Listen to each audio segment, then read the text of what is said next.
নমস্কার বন্ধুরা, কেমন আছেন সবাই? স্পেশাল রান্নাঘরে সকলকেই স্বাগত জানাই। আজকে আমি রুই মাছের আলু দিয়ে ঝোল তৈরি করব, যা আমরা বাড়িতে সকলেই বানিয়ে থাকি। চলুন তাহলে দেখে নেওয়া যাক আজকের রেসিপিটা। আমি এখানে 3 পিস রুই মাছ নিয়েছি, যা ভালো করে পরিষ্কার করে ধুয়ে নিয়েছি। এরপর আমি দিয়ে দেব ছোটো চামচের 1 চামচ পরিমাণ লবণ আর দিয়ে দেব ছোটো চামচের 1/2 চামচ পরিমাণ হলুদ।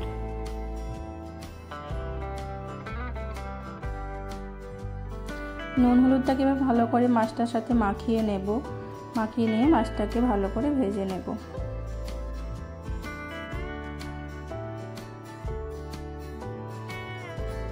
মাছ ভাজার জন্য কড়াই গরম করে নিয়েছি। এবার কড়াইয়ের মধ্যে দিয়ে দেব পরিমাণ মতো তেল।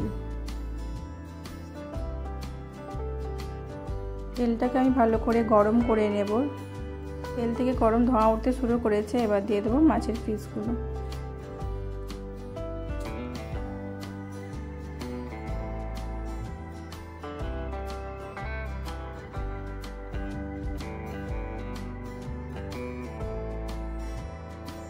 একদিকটা ভাজা হয়ে গেছে, এবার উল্টো করে দেব।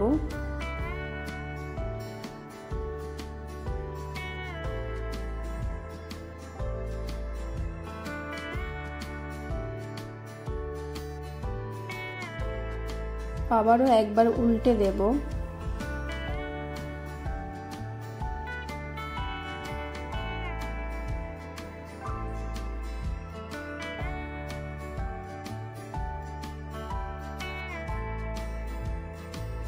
মাছগুলো ভাজা হয়ে গেছে, এবার পাত্রে তুলে রাখবো।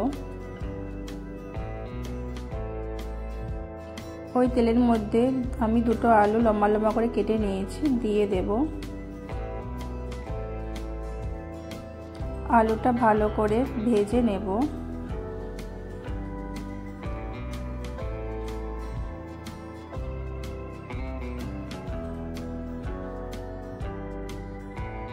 হালকা লাল লাল করে আলুটাকে ভেজে নেব।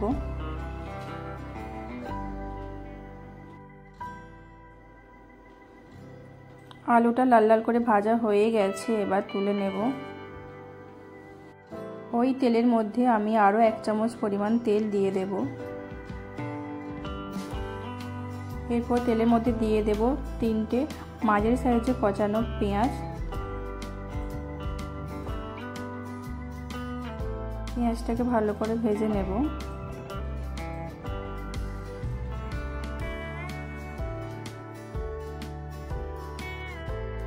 পেঁয়াজটা লাল লাল করে ভাজা হয়ে গেছে। এরপর এর মধ্যে দিয়ে দেব আদা রসুন আর কাঁচা লঙ্কা বাটা 1 চামচ পরিমাণ। আর তার মধ্যে দিয়ে দেব একটা বড় সাইজের টমেটো কচানো। টমেটো আর আদা রসুনটা ভালো করে ভেজে নেব।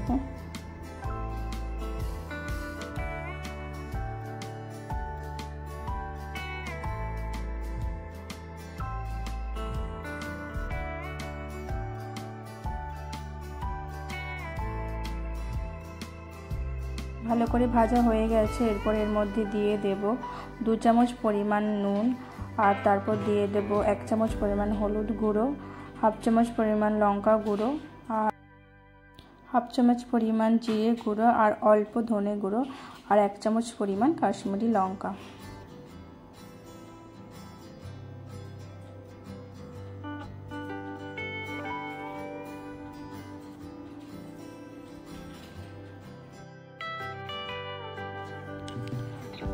এবার মশলাগুলোকে একসাথে ভালো করে মিশিয়ে নেব।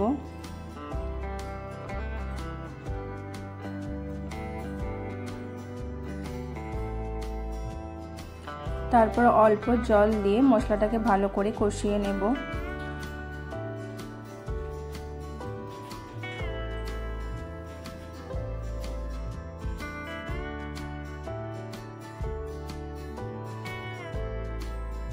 ভালোভাবে কষানো হয়ে গেছে। এরপর দিয়ে দেব ভেজে রাখা আলুগুলো।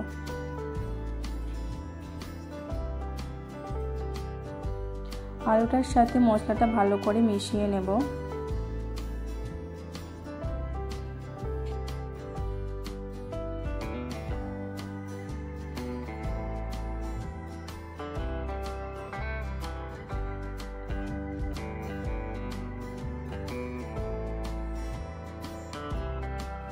মশলাটার সাথে ভালো করে মেশানো হয়ে গেছে। এরপর দিয়ে দেব পরিমাণ মতন জল।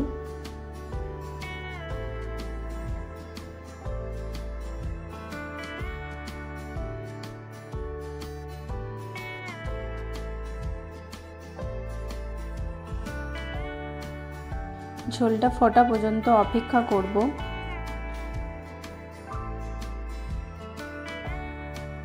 ঝোলটা ফুটতে শুরু করেছে, এবার মাছগুলো দিয়ে দেব।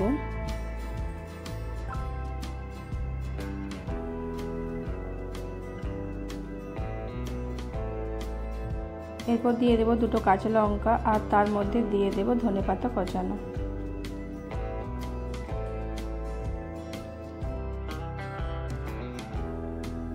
নেড়ে চেড়ে নেব।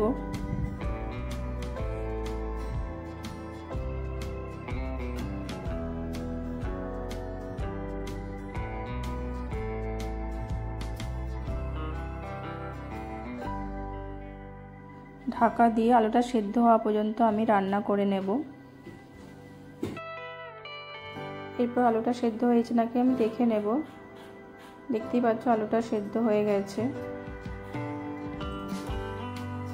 আজকের রেসিপিটি যদি আপনাদের ভালো লেগে থাকে অবশ্যই লাইক, কমেন্ট, শেয়ার করে দেবেন। প্লিজ চ্যানেলটিকে সাবস্ক্রাইব করে দেবেন। ভালো থাকবেন, ধন্যবাদ।